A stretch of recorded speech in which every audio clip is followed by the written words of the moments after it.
Okay, so we have a wonderful list of speakers today. Huge thanks to everyone who has been involved from multiple organizations. All of these folks, as you imagine, are incredibly accomplished.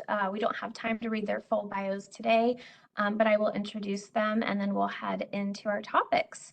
So from Seattle Children's, for our speakers today, we have Danielle Zare, who's our division head for infectious diseases and the medical director for infection prevention. T. Mirasola, our director of infection prevention. Adrian Dallo, our special pathogens program manager, and Bree Enriquez, our medical director for emergency management. With Allegro Pediatrics, we have Amy Carter, who is their chief medical officer. With Public Health Seattle and King County, we have Eileen Benoliel, who's the vaccine preventable disease program manager, Libby Page, the immunization program manager. We also have a couple of additional panelists, including Caitlin McGrath and Yassi Fatimi, who are our associate medical directors in infection prevention, and Vicky Sakata, who's the senior medical advisor for the Northwest Healthcare Response Network. So like I mentioned again, huge thanks to everyone that's been involved. We have over 300 folks registered today to participate, and we're so thrilled that you're here. And really hoping that today's talk is helpful to all of you as we prepare for the potential of additional measles cases in our community. And with that, I will hand it over to T. Good morning, everyone. I'm T. Mirasola. I'm the Director of Infection Prevention at Seattle Children's. Next slide, please. To set the stage, just want to give a high-level overview of this case. So we had an unimmunized infant who traveled to a country with endemic measles in January and in February. On February 25th, the patient arrived in our ED with signs and symptoms of measles. We did obtain testing, and ultimately that resulted positive. We worked with King County Public Health to identify multiple exposure points, including other visits to Seattle Children's. Most of these occurred while the patient had non-specific symptoms.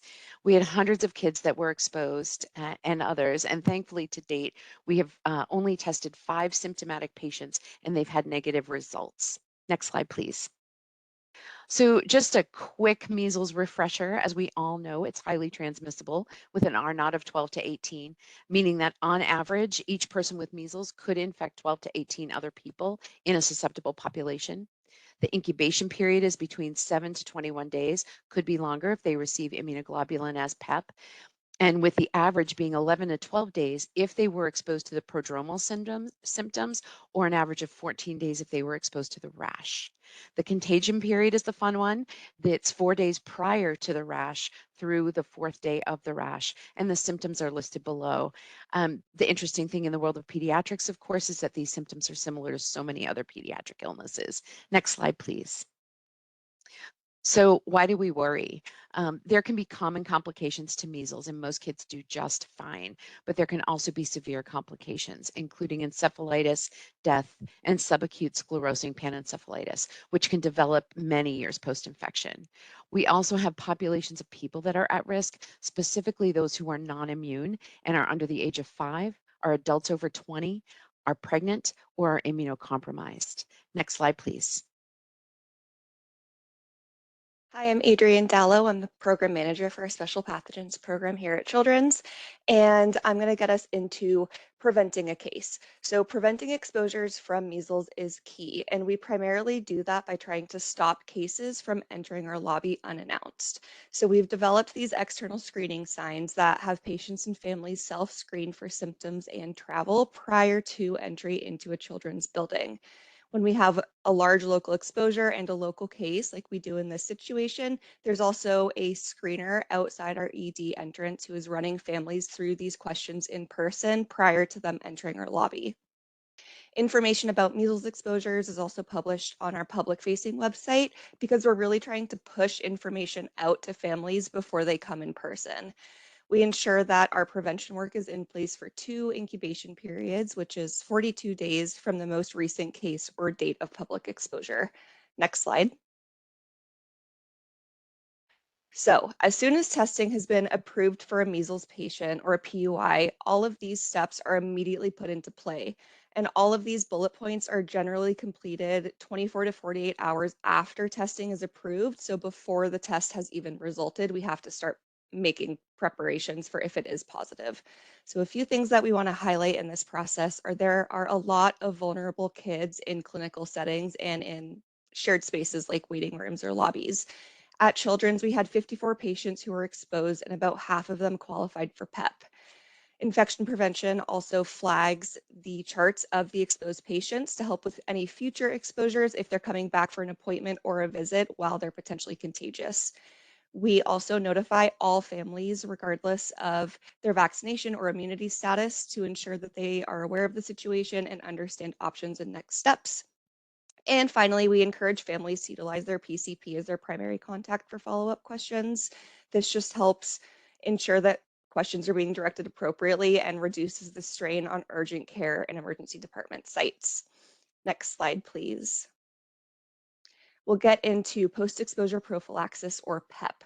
There is a very, very tight turnaround on administering PEP after an exposure, so having a strategy in place for PEP administration ahead of time is crucial.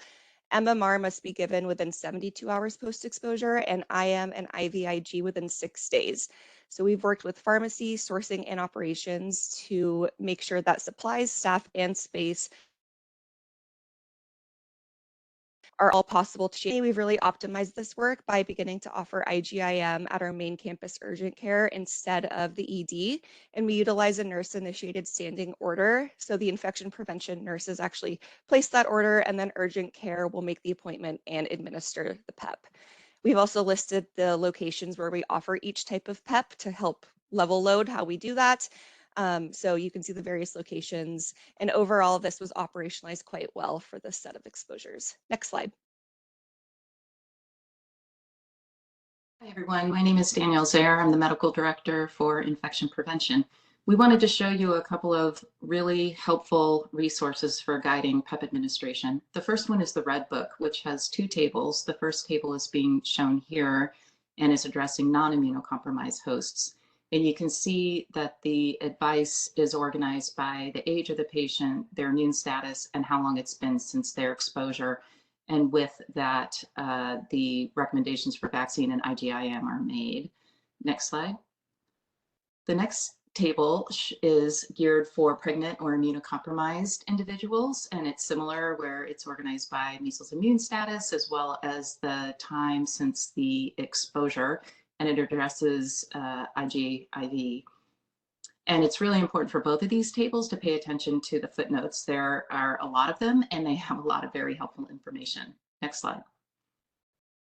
We also wanted to highlight a resource from Washington Departments of Health, and that also has a super helpful table you can see here. And I think one particular point I wanted to make is that they address the close contact over a year of age who's beyond the time point where they can receive a vaccine as post-exposure prophylaxis, and they give advice for IgIM to be considered for those under 66 pounds. Next slide. And again, there are footnotes on that table too, so don't miss them. We wanted to also just talk for a moment about the collaboration that took place between Seattle Children's and Allegro Pediatrics. It was really important for us being able to manage this situation efficiently. Allegro provided us with a line list of the patient names who were exposed, their caregivers' names and numbers, etc., and referred the patients to us to receive IgIM, and then Allegro provided MMR for PEP. And then we at Seattle Children's provided the IgIM in our urgent care. And with this group of patients, nobody required IVIG. Otherwise, we would have to do that in our emergency department at this point in time. And we provided a site for testing symptomatic patients. Next slide. So when we think about testing, our emergency department really is the safest place to do that in our organization. We have lots of negative airflow rooms, and we have a way to get patients into the room without walking through the waiting room or the lobby. And what we would ask for all providers to do is call ahead to the ED to inform them of the patients that need testing or assessment and to make a plan for arrival. And we have the phone number there. And then we are looking to the outside providers to give patients instructions on how to avoid exposures. How do they show up to the ED? And then in the ED, we have an IP involvement. We actually get paged when the measles test is ordered, and public health is pulled in because they need to approve the testing that happens at the Department of Health. Next slide. There is a really helpful resource from the Washington State Department of Health that helps you assess patients for measles testing. Next slide.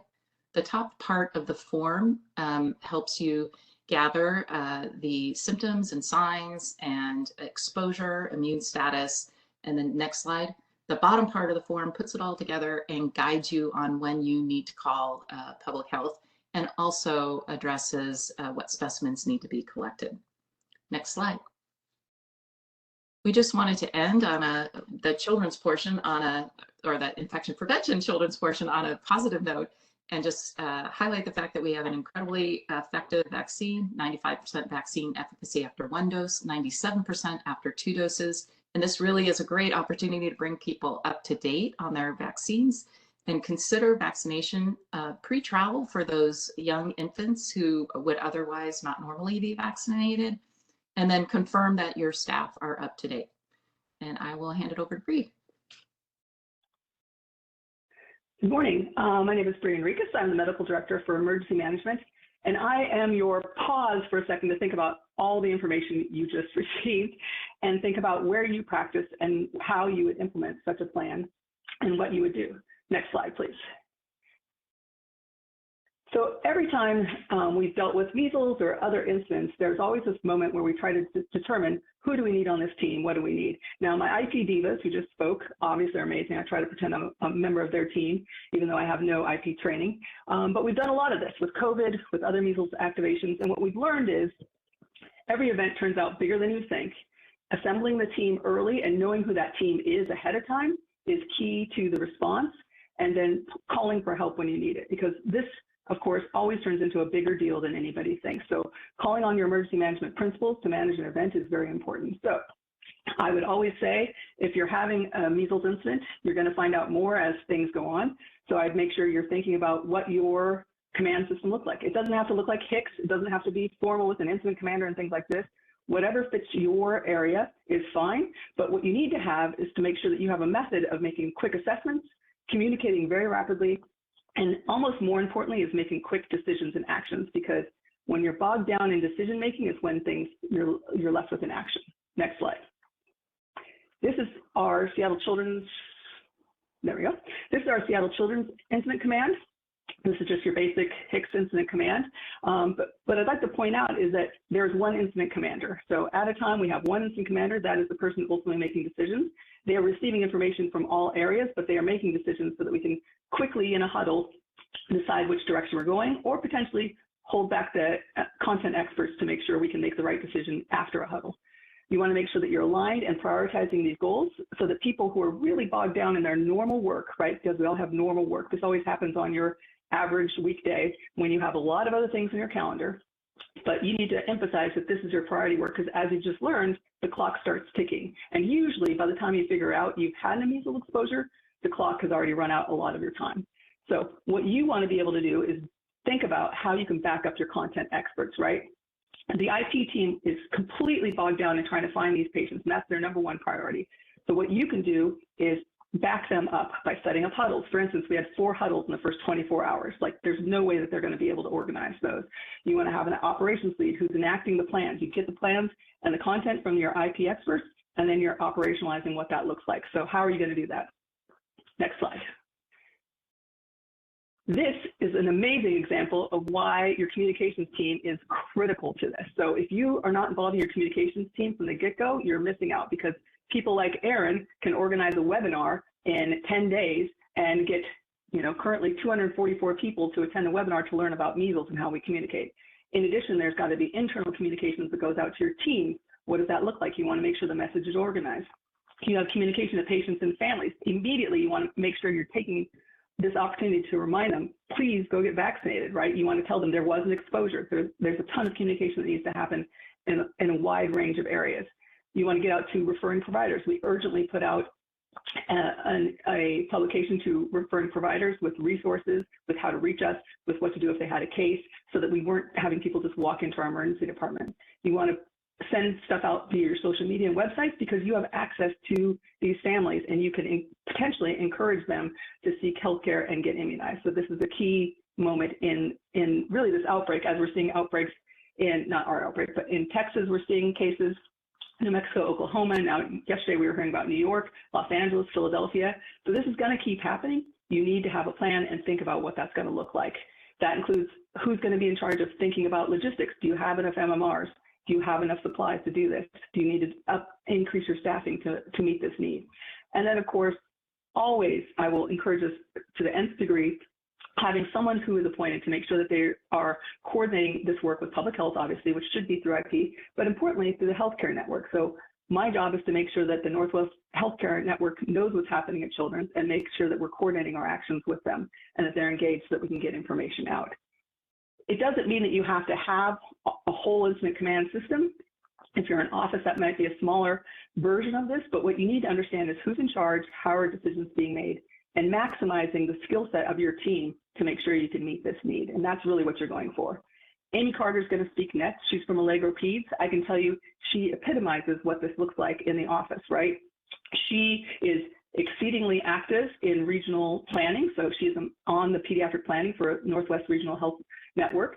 She is someone that because of that coordination and because of what we've done with COVID and because she takes kind of a leading role in her organization, I had her number in my cell phone. So those are the kind of contacts that really make a difference when you're trying to urgently communicate and make sure we get urgent coordination. With that, I'm handing it over to Amy. Thanks, Bree. I appreciate it. Today, I'm going to give the perspective from a community clinic for all of those who have dialed in and represent outpatient pediatrics. Next slide, please. So our portion of this particular case started, as you can tell, the theme here is coordination and partnership.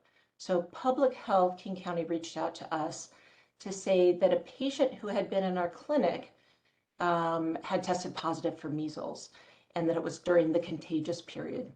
And as Children's helpfully pointed out, the contagious period is 4 days prior to the rush. So this was a surprise to us. As Bree pointed out, we had this kind of planning in place. So immediately that escalated to our operational leadership team. We did a chart review. We created a timeline. The timeline is really important to document when the patient entered the building and continues through 2 hours after they left because of the type of contagion that measles virus is. We created exposure lists both for employees and for patients. Fortunately, our logs showed there were no vendors or volunteers during this time. And then immediately we put into planning our communication and the prioritization of execution. This is complicated because you have to coordinate with public health. We, of course, didn't hesitate for the patients that were directly exposed, but we needed to know what and when the entire community would know so that we could time our communication to be consistent. And then, of course, put a lot of energy into post-exposure prophylaxis. Next slide. So in partnership, public health delegated contact tracing of our patients to us. So for employees, what that means is, fortunately, we mandate MMR to work at our facility. And so it was really just connecting with employee health and verifying that everybody was immune to measles and was up to date on their MMR status. Patients, we prioritized by vaccine status. So we had several groups. We had the youngest babies under 6 months who, of course, had not had MMR vaccine.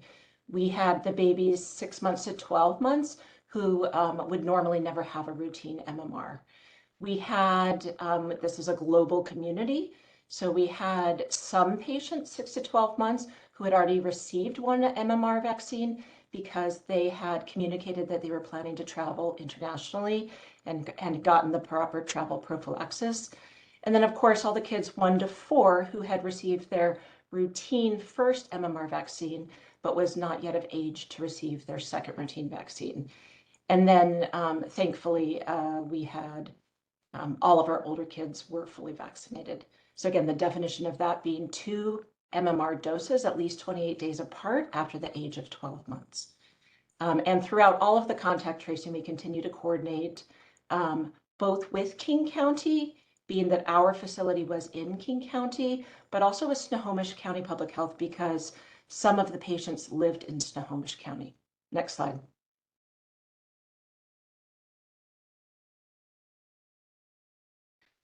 So detailing our communication plan, we had to set priorities, and then because time was of the essence, really work in parallel.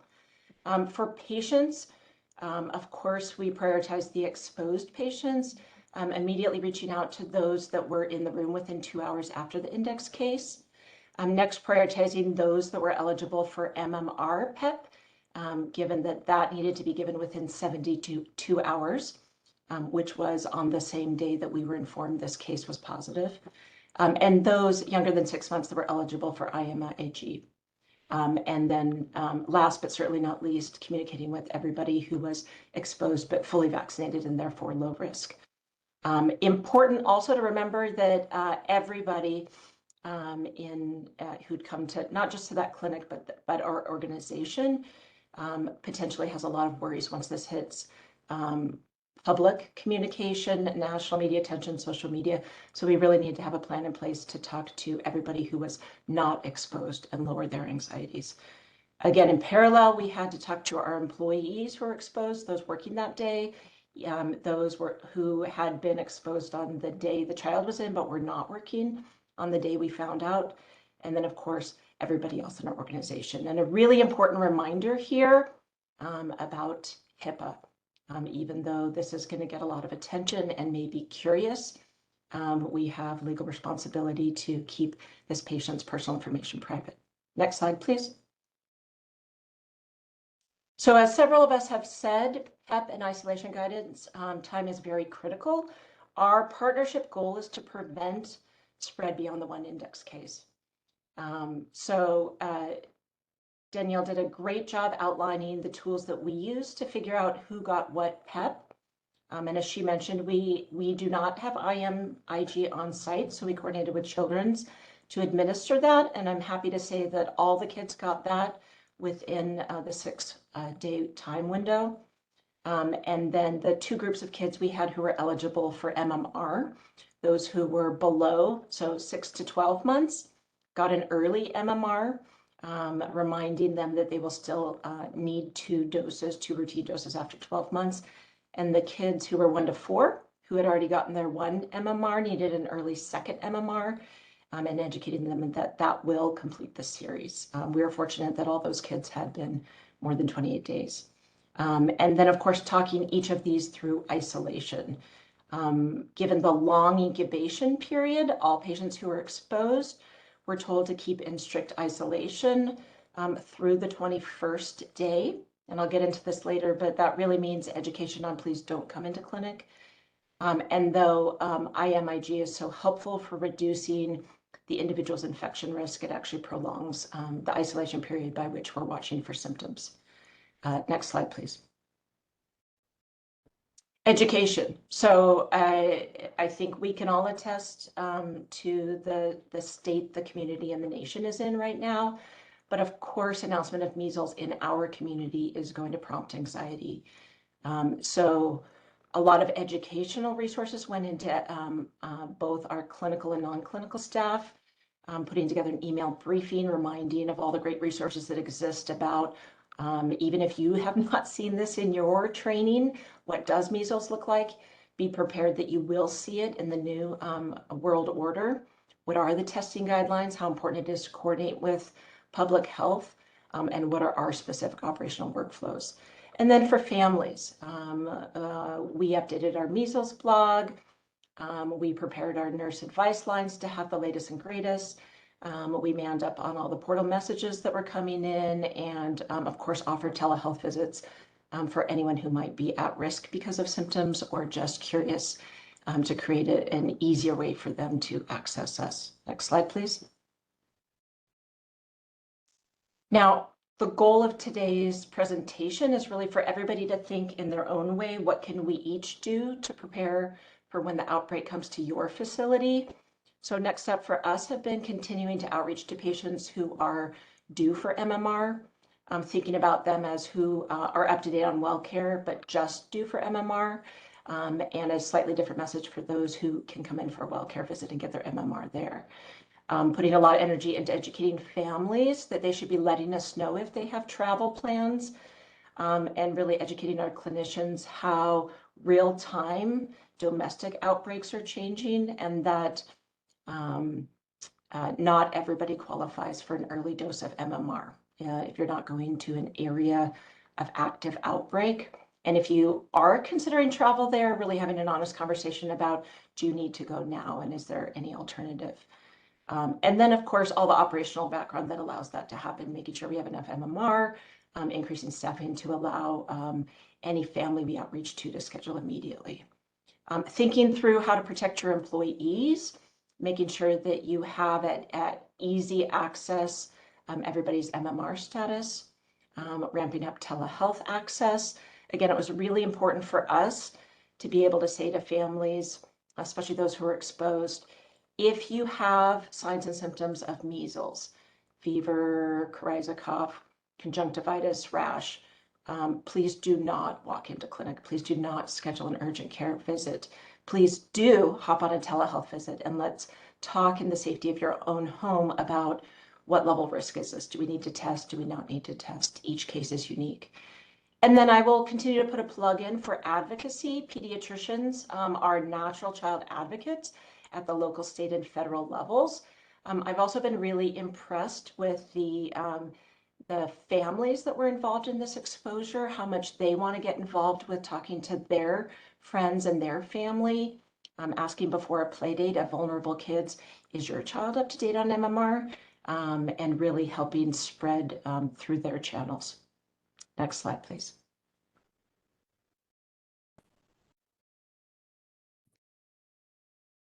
Good morning, everyone. My name is Eileen Benalil, and I'm the Vaccine Preventable Disease Program Manager for Public Health Seattle and King County. And today I'm going to share with you, the public health perspective for measles response. A measles response from public health is time intensive and consists of case investigation, contact tracing, symptom monitoring, surveillance for secondary cases, communication to the public, as well as collaboration with community partners, which include one or more of either healthcare facilities, outpatient and hospitals, public businesses, as well as, airports. Next slide, please. Establishing and implementing mechanisms and policies to reduce measles transmission within a healthcare facility is key to ensure the health and safety of patients and staff. The ability to quickly recognize and isolate a patient with possible measles is key. A planned triage process should include instructions for prior to arrival, such as which entrance to use and precautions to take. For unplanned arrivals, it's important to promptly triage and facilitate adherence to respiratory, cough, and hand hygiene. Really, to reduce the transmission to others, patients should not stay in waiting rooms. They should be immediately isolated, and exam rooms should be closed for 2 hours after the patient has exited. Next slide, please. Suspected measles is immediately notifiable to state or local health departments. State and local health departments are available 24/7, 365 days a year, and calls received during regular business hours or on weekend and holidays will be answered. Our role is to provide instructions for specimen collection, storage, and transport, as well as communication to the state laboratories to ensure rapid testing. Next slide, please. Diagnostic testing for measles is performed at state laboratories by PCR and requires public health pre-approval. Timing of specimen collections is important to assist with interpretation of results. So we often ask for these three specimens, so a nasal swab, urine, as well as serum. So NP swabs are expected to be positive from rash onset through day 6, while urine specimens are likely to be positive from day 3 to day 6, and the serum specimens are usually run for measles IgM, but that will only occur if the PCR in the NP or urine specimens are inconclusive. and public health, again, will facilitate, this diagnostic testing. Next slide, please. In addition to rapidly recognizing and isolating a patient with suspected measles, once measles testing has been approved, the next step in measles response is to identify exposed patients, visitors, staff, and volunteers within your facility as well as public settings. Time is of the essence as the window for PEP is brief. Public health begins the case investigation immediately to identify public exposures, close contacts, and we recommend that healthcare facilities begin this process prior to receiving measles results. Once the exposure line lists are received, public health does reach out to patients and their families to identify any families or friends who would have accompanied patients to the healthcare facility for assessment of measles immunity and recommendations for PEP, as well as its instructions for exclusion. Next slide, please. Evidence of immunity is used to ascertain the need for post-exposure prophylaxis, symptom monitoring, and exclusion. And just of note, public health, Seattle-King County does follow the Washington State Department of Health guidance for exclusion, which may differ a little bit from the Red Book. So I will put a link in the chat for you all to look at that. And again, that's for Washington State, as we may have audience members from other jurisdictions or states. So just quickly to assume, evidence of, or where we,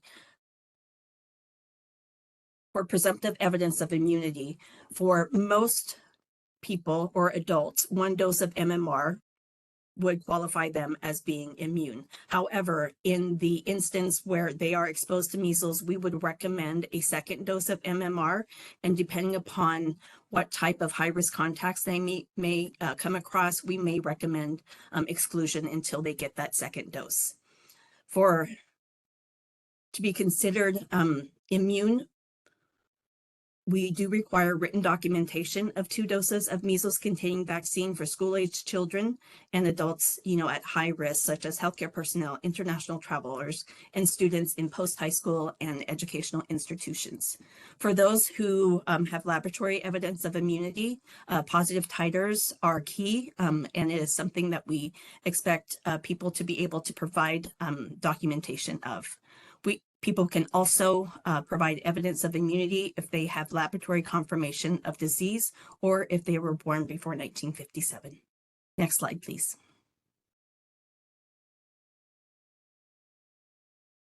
And I'll hand it over to Libby. Thanks, Eileen. Good morning, everyone. I'm Libby Page, the Immunization Program Manager at Public Health Seattle and King County. I'm happy to be here today. I'll be repeating some of what our other speakers have shared and doing a little bit of deeper dive with an emphasis on vaccination and the importance of vaccination, of course, given my role. So as we've seen with these recent measles cases, both in King County and across the US, under-vaccination is really a key driver for measles infection and puts people at risk both domestically and for those traveling internationally. And as healthcare providers, I just want to emphasize that you really do play such a critical role in mitigating this risk by ensuring vaccine acceptance and uptake. One of the first tips I have for you is to be sure to assess vaccines at every encounter to avoid missed opportunities. This includes sports physicals, well child visits, acute care visits, and it's also an opportunity if you have multiple family members at those visits to talk about the importance of vaccination for those who are not your patients. Another thing is really a key thing for you as a healthcare provider, and this is supported by dozens and dozens of studies, is that your recommendation is really key at influencing whether a person accepts MMR vaccine and other vaccines. You're a valued and trusted source of health information, and this is even backed up by a recent King County survey of residents across demographics and all age groups. The most important thing you can do as a healthcare provider to improve MMR vaccination rates is to make a strong and clear recommendation. Additionally, talk to your patients about upcoming international travel. I know this is something Dr. Carter shared as well. Many of the cases we've seen recently in the US, including those in Pennsylvania, were children under 12 months who had recent international travel in an area with ongoing measles. An early dose of MMR vaccine is recommended for 6 to 11 months, children 6 to 11 months of age who will be traveling internationally.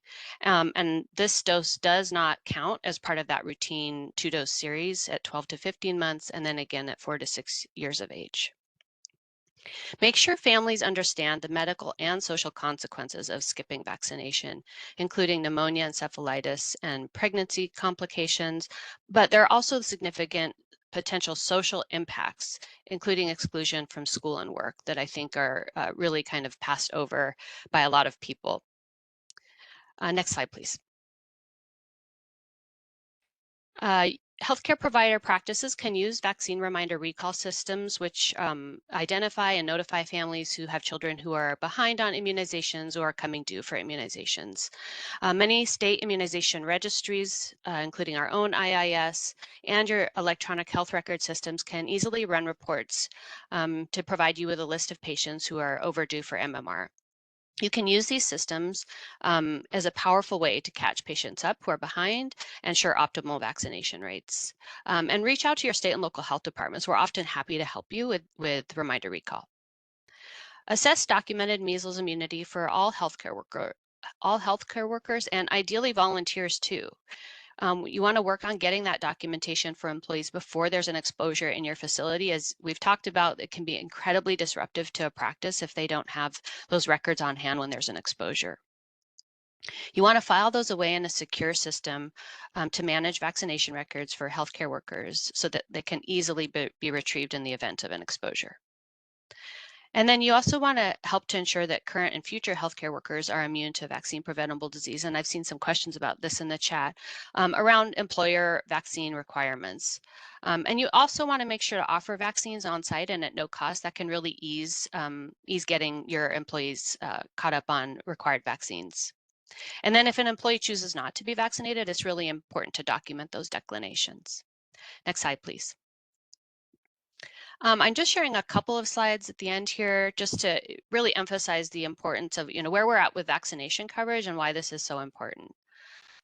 So this slide here is from showing data from the National Immunization Survey, and it provides, if you're unfamiliar, the NIS provides population-based state and local area estimates for vaccination coverage for children and teens. And this figure shows MMR coverage by birth cohort among 19 to 35 months old and as of age 35 months. And I know we have some people on the call from our neighboring states, so I have here coverage over time for residents of Alaska, Idaho, Montana, and Washington. And what I really want to point out is that you can see for the most part we're hovering under the Healthy People 2020 goal of 95% herd immunity for measles, for MMR. And that coverage declined for, we're seeing a trend where coverage did decline for children that were born during the pandemic. So in that like 2019-20 range. And the exception to that is, at least in Washington, we are seeing a rebound starting in 2021 for children who are now getting caught up on those missed vaccines. Next slide, please. So I just want to drill it down a little bit further in Washington State. This map shows MMR coverage, again, for 19 to 35-month-olds by county. And this is based on IIS data. And I do want to point out that these coverage estimates are likely lower than the true immunization rates for 19 to 35-month-olds. And this is an issue related to an inflated denominator in IIS. But I still think it illustrates that MMR coverage is not where we need it to be for children. It's actually the slide I took out for the sake of time for 4 to 6-year-olds is even more bleak in terms of second dose coverage. And that their coverage really does vary widely by jurisdiction. You see in the bottom right corner, Soton County, it's really, really alarming to see just a 20.1% MMR coverage rate for 19 to 35-month-olds, but still not where we need it to be across the state.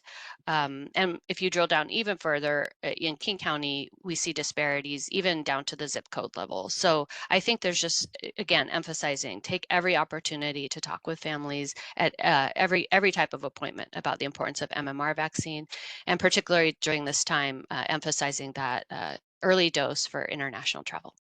And I think that's it for me. We've got a few slides at the end with several links to resources for both healthcare providers and other healthcare workers. Thank you.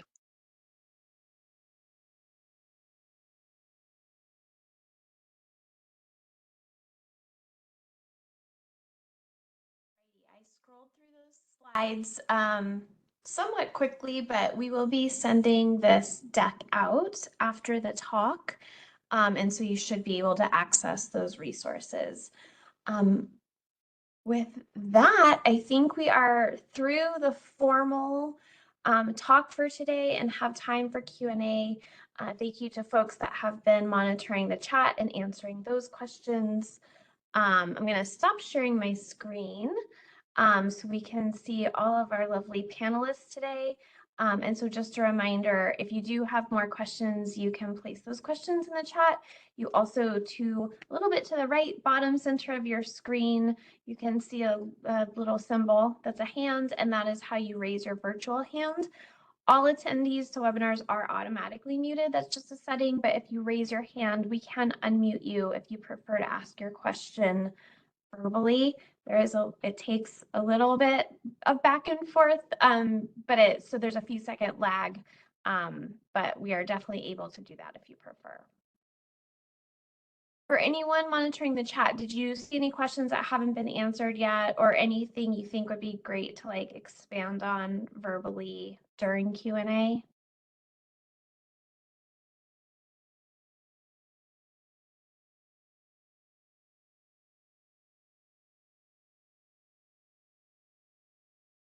We had a great question about resources for promoting vaccine confidence. And so we have some things in the chat, but I would love to hear if any other panelists, want to say anything about that. I think just recognizing that it is a challenge and that I think there is a piece, going beyond kind of just the actual printed or virtual resource and really relying on relationships, trusted clinicians and things, and really, trying to kind of understand maybe community specific issues or concerns that come up. I would love to hear if others have thoughts on that.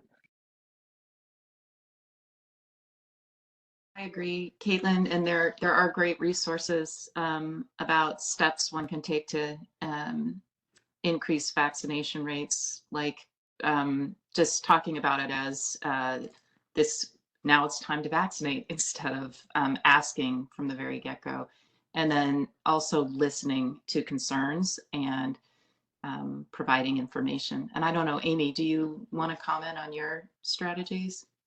Sure. I mean, I feel really fortunate that we actually live in this community where a lot of the research has been done.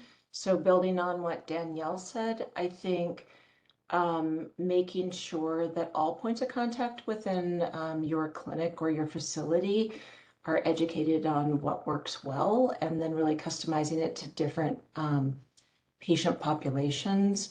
I will say in the current climate, I feel like the message is continuing to change a little bit more. And through our outreach to each of these patients, I found that I was both impressed and grateful for the level of questions that patient families had about the nuance. We do feel the risk-benefit ratio swinging a little bit toward disease, away from the mythology on the internet of the vaccine, now that it's in our community and potentially affecting vulnerable people who are doing all the right things. For example, all the kids in our clinic that were vulnerable were simply under 12 months or under 4 years. Again, not doing anything wrong.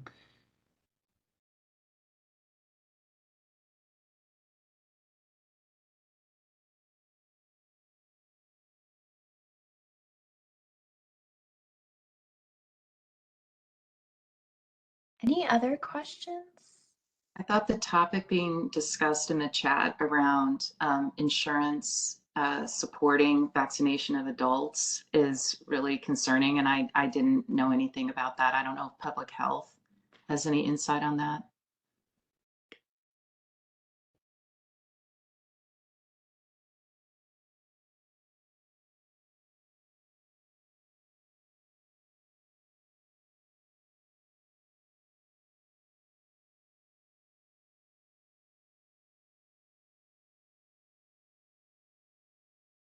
Libby, would you be able to answer that question? Yeah, I see Kayla and I talk all the time, and maybe we could connect offline, Kayla, and talk to see if we can elevate to DOH as we've done with, we've had other issues with Mpox vaccine reimbursement, and we often will speak with our DOH counterparts to see if this is something we can follow up with insurance plans about if it's a coding issue or something else is going on. Great, Libby, thanks. And one of the questions in the chat from Melissa Walsh was regarding thinking about lobbies, et cetera. And I did see that it got answered a little bit further down in the chat. And Melissa, what I was going to call out to you is that at Seattle Children's, if we have a case that is going to get tested and they're in our emergency department and walked through the lobby and then got roomed, and then we figure out they're going to get tested, we actually will work with our ED charge nurse, figure out the timing, and potentially close our lobby up to 2 hours post that patient leaving the lobby, which, as you can imagine, wreaks incredible havoc on a very busy emergency department. But it's one way that we try and mitigate decreasing the amount of exposures that we may have. So we definitely use that 2 hour window. I wanted to just chime in. There was a question that came to me privately. I just realized, so no one else could see it. The question was, I work with a tribal community, and due to historical trauma, our tribal community is less likely to get vaccination. Any information anyone could share about that?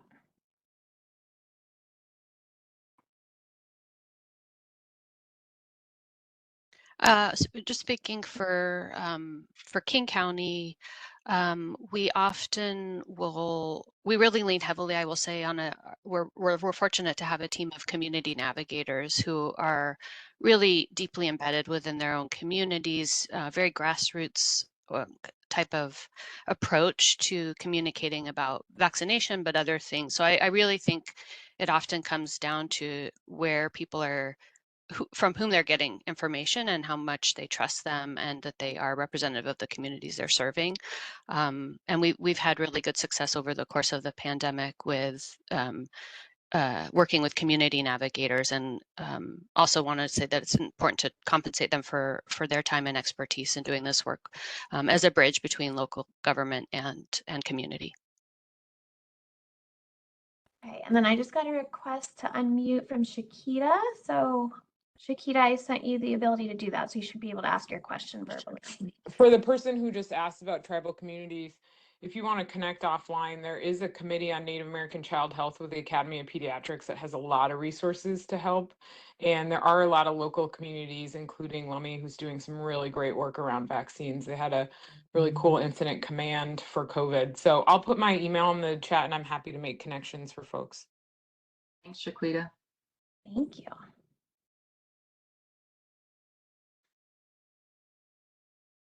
We have some questions in the chat about isolation and cleaning. I don't know if Adrian or T want to speak to that.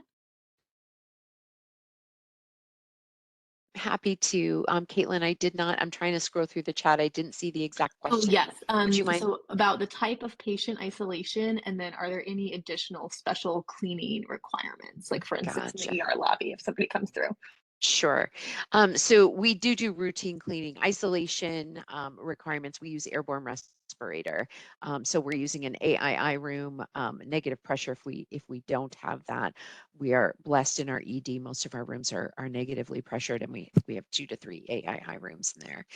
So we would use that for isolation. From a cleaning perspective, what we would ask our EVS staff to do is to not to clean until the 2 hour kind of airborne buffer has passed. And then we just do regular cleaning. We use quaternary wipes or actually bleach now, I think, in all of our patient care areas. But it is nothing special. It is the same type of cleaning that occurs throughout the house. I was going to just add on to that. So the PPE is a respirator. And when T was mentioning AII rooms, in case people don't know what that means, it's really just specific criteria about how the ventilation is managed in the room. And a key thing is the number of air changes per hour and having a dedicated exhaust that goes straight out of the building. But many clinics, most clinics, I don't think have AII rooms. We have a limited number at Seattle Children's. So if you don't have an AII room, you use a negative pressure room. If you don't have a negative pressure room, then you use a single room, close the door until you can Close the door. get to a place that has a negative pressure room. The other thing I will add that we've worked on at Seattle Children's with our public health partners specifically, and Adrian, please keep me honest, is transporting these kids kind of in and out, as we know. And, you know, we know that many of these kids may be under 2 years old, so not able to mask. And we have a process where we will have the parent cover, or they'll be in a car seat holder, and we cover them with a blanket, and that is how they're transported.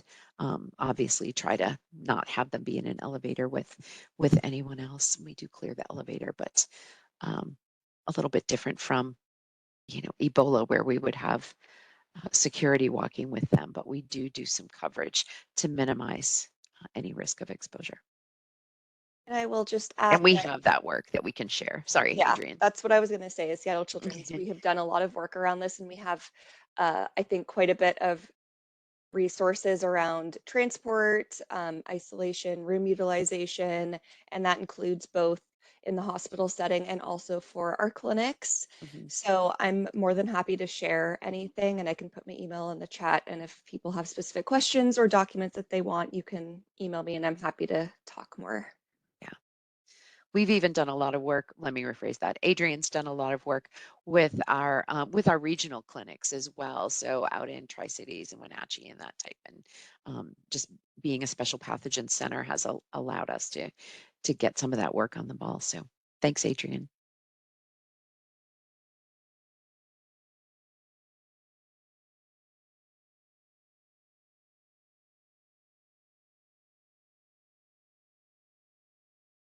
There's a question. Oh, sorry. I was just going to say there's a question in the chat. I don't think has been answered yet, but please let me know if that's incorrect. From Janine asking, are we able to order an increased amount of MMR? I'm not entirely sure who might answer that.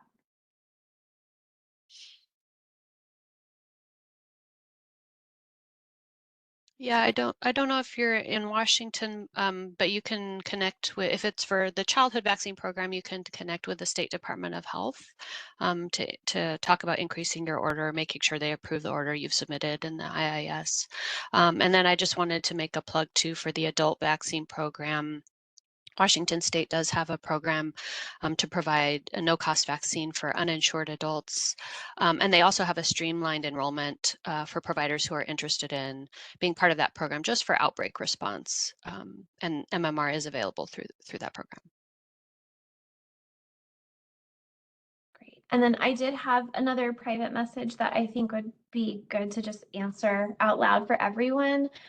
We will be sending, and we can compile all of these resources that are in the chat, in the slides, other things that may exist when we send up our follow-up email, which will be ideally in about a week. Sometimes that fluctuates a bit, and I will be in Alaska next week, so I may be a little bit delayed. But we will be sure to send that out. I know you guys can't access the chat after today, so we'll be sure to capture all of that and send it to folks. Any other questions? Sorry, Erin. This is Vicki Sakata from the Northwest Healthcare Response Network, and I just wanted to say thank you to all of you. This has been incredibly amazing information that you've shared. And I would like to emphasize, for those of you who are listening that don't know who NWHRN is, we're your healthcare coalition. And the most important thing for all of you to take away from this webinar is that we need to use these experts. So all of the information that you all have implemented, from keeping your clinic safe, how to manage a waiting room, All this information are things that people on this call need to implement, because the last thing we need in our area is a huge outbreak. And it depends on all of us to be prepared. These people are our experts, and we are so indebted to the work that they have done. But each of our clinics, anyone who sees patients at all, needs to be prepared to manage a measles case. And the most important thing from all of this is use this information and make sure that your clinic, your ED, your urgent care is ready to manage this. As you can see, it is a lot of work and it takes a lot of effort. And the more prepared you are, the better that you will be able to do when, the better you'll be able to respond and to help protect other children and patients from getting ill. So I would encourage everyone, as much as Seattle Children's can share your information as far as, you know, procedures and processes. There are many links in the chat that I'm sure will be shared. There's many links on the slide that will be shared. The best way to manage a disaster is actually to avoid it completely. So the bottom line is we should all be prepared. I just wanted to thank everyone on this webinar for your expertise. Thank you all. Thank you, Vicki. And that was a great segue to the end of our talk today. I'm sure we all have, I know many of you have patients to get to. I want to give a huge thank you to all of our panelists today. You all are amazing. This talk was incredibly helpful to our community, and we very much appreciate your willingness to pull this together with all of the many other things you have going on in clinical practice and operationally, et cetera. As I mentioned, we will send out follow-up resources. I did put a link to the evaluation in the chat. I will also send that out via email later today. And we just really appreciate everyone's time. Thank you so much, and I hope you all have a great rest of your day.